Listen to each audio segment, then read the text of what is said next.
We begin with wild weather and wildfires on both coasts and a blizzard in between. This is Interstate 80 in Wyoming. Today, it was shut down in both directions for several hours between Laramie and Cheyenne after fog and black ice caused several crashes. No word on injuries. Today, Colorado is digging out after its first major snowstorm. Amounts measured not in inches, but feet. CBS's Sarah Horbakowitz is in the town of Kiowa. Sarah.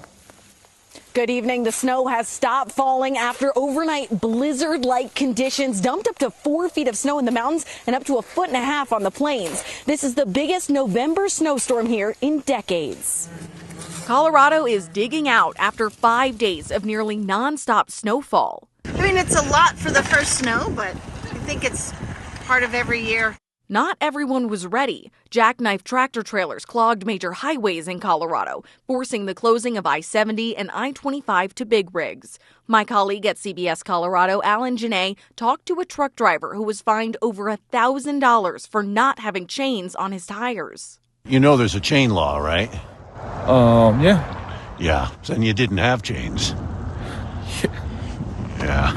Also treacherous, the plains near the border with Kansas. This is probably some of the most dangerous driving conditions I've seen in my 25 years doing this here. In New Mexico, officials closed I-40 Thursday, stranding hundreds of travelers for hours. These cows in a field weren't moving much faster. In Denver this week, thousands of flights delayed or canceled.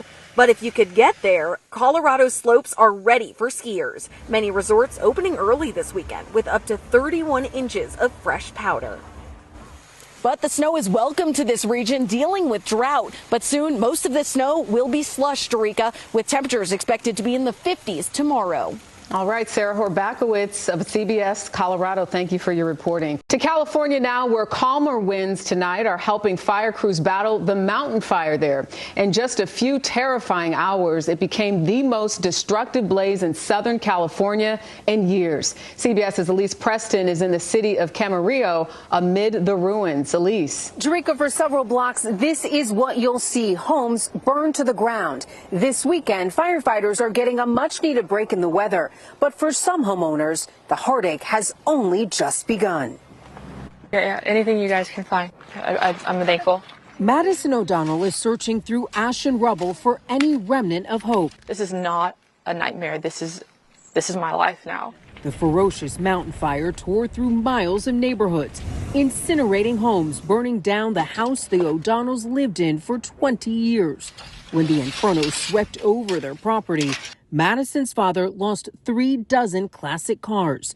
They exploded one by one. We had maybe 5 minutes, so I'm seeing my dad run back into the house, and I'm screaming, I am going to lose everything today, and the most important person is my dad. O'Donnell's father went back in for their 10-year-old rescue dog, Blue, who ran away during the fire. People say, oh, everything else is replaceable, and it is, but that doesn't make it hurt any less. Yeah. But Blue is truly irreplaceable.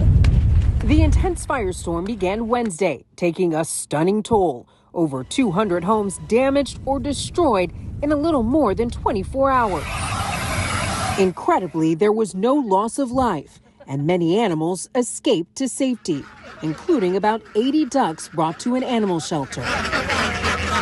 O'Donnell's family desperately wishes for their own reunion. If we found Blue, it would just be like, okay, it's all fine. It's gonna be fine. Now, the family is hanging O'Donnell's father's shirts around their property, Dorica, in hopes that Blue, who is deaf, picks up the scent and comes home. Hopefully they find him. Elise Preston, thank you.